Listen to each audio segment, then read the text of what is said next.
It's Kyle the Squab here with another video talking about speed.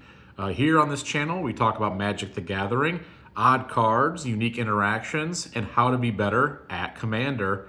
And something I wanted to point out here is one of the biggest things I hear, and I'll go more in depth later, is on speed. My deck just isn't fast enough. How do I make it faster?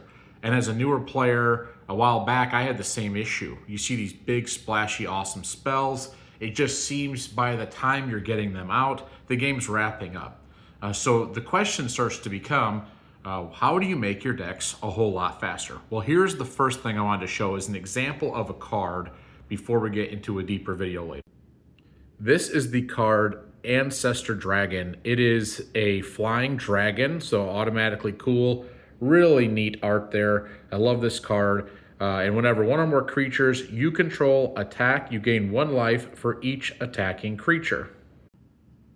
Seeing this and wanting to build a life gain deck and having multiple life gain triggers, I was building an Amalia Benavides Aguirre deck and thought, this is a perfect card. It just seemed like the deck was so slow. I had a lot of cards like this, a lot of payoffs. And why was the deck going so incredibly slow? So recently I built an Annimpackle deck, which I'll show that in a moment. This is my girl, Annimpackle. I absolutely love this commander, so fun. And every time you attack with one or more non-gnome creatures, put a number of 1/1 counters on Annimpackle, and then a whole bunch of gnomes come in. Notice the keyword, they come in attack.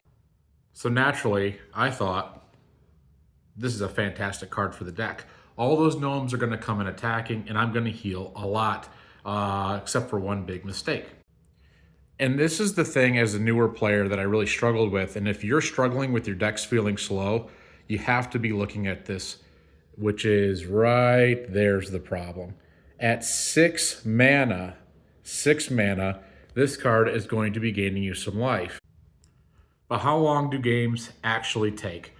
By the time you're getting your 6th mana in, and even if you've done some ramp and you're able to get to the point where you're bringing the Ancestor Dragon out on turn 5, the next turn it's starting to do its attack thing, it's starting to help out.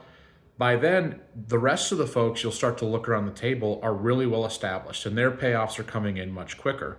We're going to talk about it a lot more, how to get the decks to go much quicker, but the #1 way to speed up your decks is lower that CMC. That mana cost being at 6 is just not going to cut it. So even though these work well together, Ancestor Dragon is a no-no. Way, way too slow. I hope that helps. Start cutting any cards over 4 mana.